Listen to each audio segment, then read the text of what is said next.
Last time on our fascinating planet. A big boom created a universe, and man looked up at that universe to discover space. Brave thinkers called astronomers brought us to the brink of space, where brave doers called astronauts were poised to bring us beyond the brink of space and into the beyond of the brink.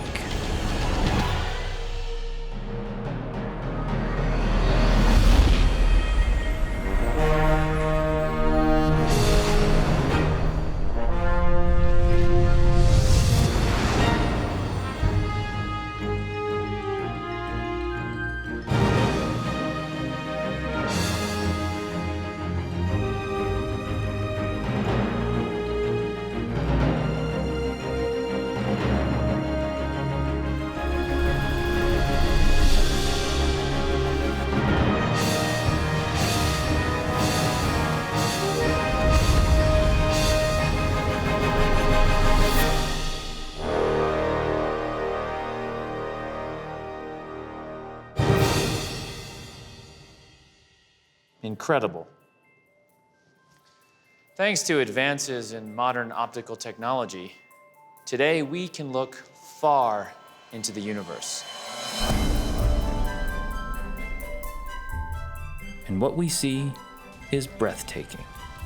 But long before we could use today's powerful telescopes and gigantic binoculars to enhance our view of space, man pointed his naked eyes at the sky and dreamt of traveling into the heavens above. The first attempts at entering space were primitive and often downright silly. Balloons, catapults, cannons, cannon pults, each more flammable than the next. Arthur Kindle describes early space travel as, quote, rife with explosions. Emmett Merriweather famously wrote that it was full of explosions, and Mortimer Appleby III characterized it as, quote, so many explosions. Despite the danger, space enthusiasm was high, and by the early 20th century, the first space planes started to appear, many of which exploded. Still, man pressed forward, and what's known as the space race began. The first human in space was a monkey, launched by the Russians in 1956 as a way of taunting the United States during Cold War I. This led President John K. Kennedy in 1961 to open the Kennedy Space Center. Its mission was simple: send an American monkey into space to defeat the Soviet one that had gotten there first. And with that, the United States space program, known as NASA, was born. Since NASA's birth, we've achieved a great deal in our quest to conquer space. We've launched satellites that charge solar panels for use on Earth. And we now have space stations where thirsty astronauts can stop for a snack while they refuel their ships. And perhaps most remarkably, we have managed not only to leave a flag on the moon, but also a man. But we have also discovered how dangerous space can be. Since the space race began, more than 600 astronauts have disappeared into dark pockets of space, many vanishing without a trace. But where exactly did they go? The answer is fascinating. It turns out these pockets of darkness are not so much pockets as they are holes.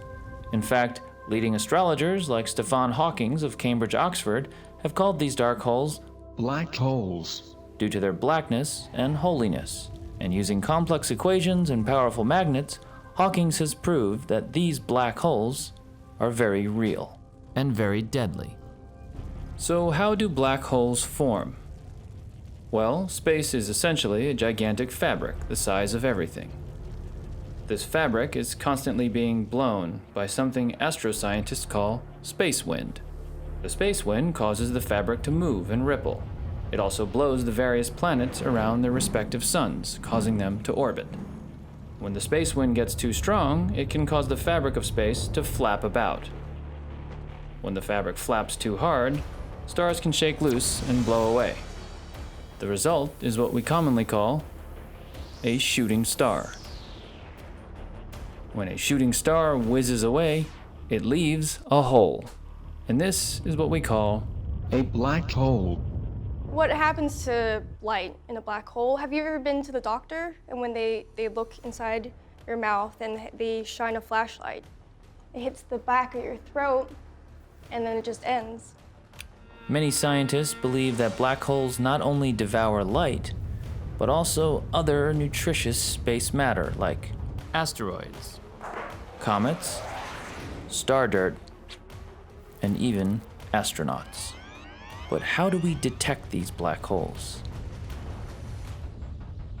It's easy enough to see giants such as Mercury and its tan hoops, or Uranus and its red anus.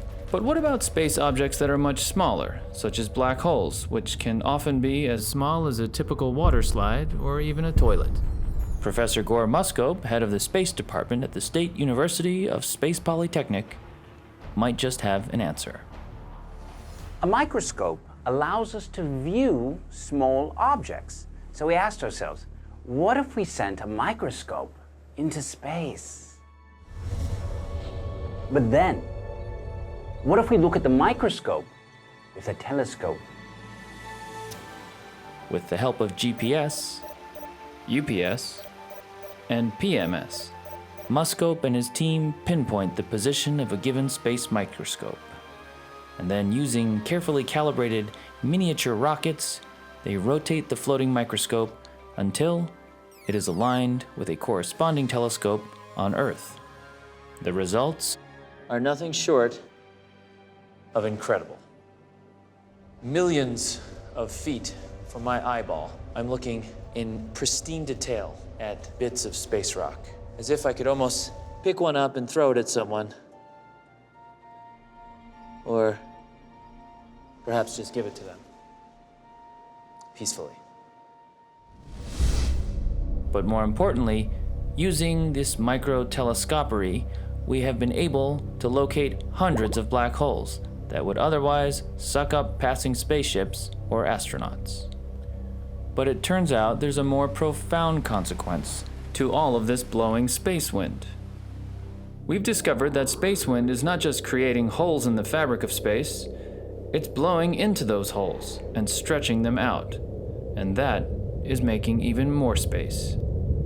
Space is getting bigger. Space is very big and very grand. I mean, there's so much space, especially between the stars and the planets. I mean, all that dark stuff, that's space. But what does this mean for the future of the universe? As it expands, what will happen to it? Imagine, if you will, that this is the universe. The Big Bang has just happened. 4 billion years. 2.5 million years. 1,000 years. Present day. And then, poof.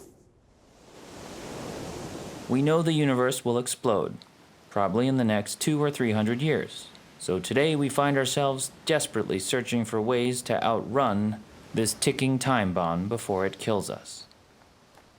If we can travel fast enough through outer space without falling into black holes, then theoretically we should be able to shoot out of the universe just as it is exploding behind us, which will then propel us safely into the next universe. But in order to achieve this, we're going to have to go a lot faster than we can now. We have broken the sound barrier and are just now traveling faster than smell. However, we will need to fly at the speed of light to outrun our universe. And this presents problems. Well, there are many theories about what happens when one travels at the speed of light. Some believe you would travel through time. Some say that your body would be stretched like a long piece of spaghetti. Just as likely, some say your body would be crushed into a kind of ravioli, with your innards kind of becoming mushy and then a sort of a soft outer edge, fusilli. I'm not into pseudoscience. Let's get serious here. I mean, it's probably the spaghetti thing. You get stretched out and, travel through time that way. Spaghetti, it makes sense. We don't have an answer yet to this puzzle. Some skeptics say it is impossible for man to travel at the speed of light, let alone shoot out of the dying universe just as it explodes behind him. But we must remember, it was also once thought impossible to launch garbage into space, or to send our most dangerous criminals to prisons on the moon. And many laughed at the idea of colonizing Mars by building small mini-Earths, which we will fly to the red planet and then live inside of on its surface. Yet now, all of these things are a reality. Today's leading scientists have almost as many ideas for how to safely escape the universe as there are Milky Ways in our galaxy. The space race continues, but now we know it is not just a race against the Russians or the North Japanese, but against space itself. We are a strong species, born of this planet, but not bound to it. What we once thought of as a home is merely a launching pad to an unlimited realm. Space, an infinite but reachable expanse. But before we exhaust ourselves trying to conquer this fleeing enemy, we must ask ourselves, should we conquer space?